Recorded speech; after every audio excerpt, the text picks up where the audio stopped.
नमस्कार दोस्तों, निक story teller में आपका स्वागत है। और आज की कहानी है दान का फल। बहुत ही शिक्षाप्रद कहानी। तो चलिए शुरू करते हैं।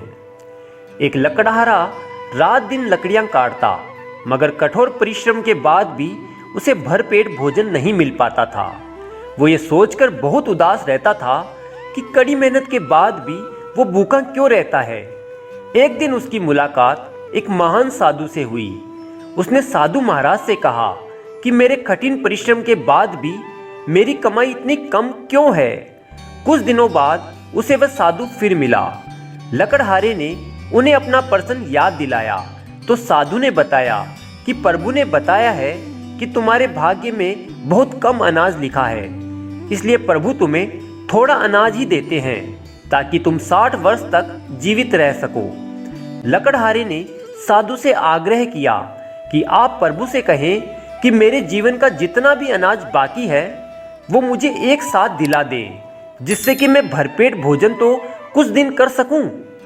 साधु ने ये बात ईश्वर को बता दी और अगले ही दिन प्रभु कृपा से लकड़हारे के घर ढेरों बोरियां अनाज की आ गई, जितना उसके भाग्य में लिखा था। लकड़हारा इतना सारा अनाज देखकर बहुत खुश हुआ और ईश्वर का धन्यवाद किया।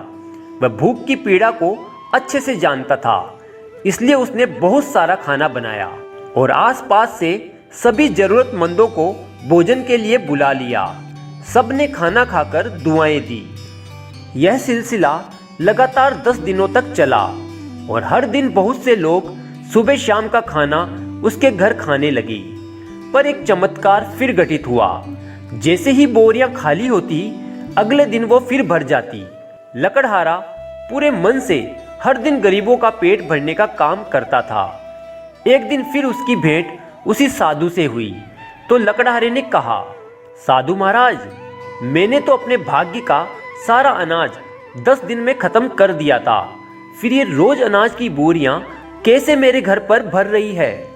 साधु ने बताया कि तुमने अपने जीवन की परवाह न करते हुए अपने हिस्से का अनाज गरीब व भूखों को खिला दिया, इसलिए प्रभु अब उन गरीबों के हिस्सों का अनाज तुम्हें दे रहे हैं। जब तक तुम दूसरों के भूख का ध्यान रखोगे, तुम कभी भूखे नहीं रह सकते। इसलिए किसी ने खूब कहा है कि दान किए से जाए दुख, दूर होए सब पाप, नाथ आकर द्वार पे दूर करे संताप। दोस्तों, दान करने से कभी आपकी पूंजी कम नहीं होती है, बल्कि वो किस रूप से बढ़ती है वो आप भी नहीं जानते।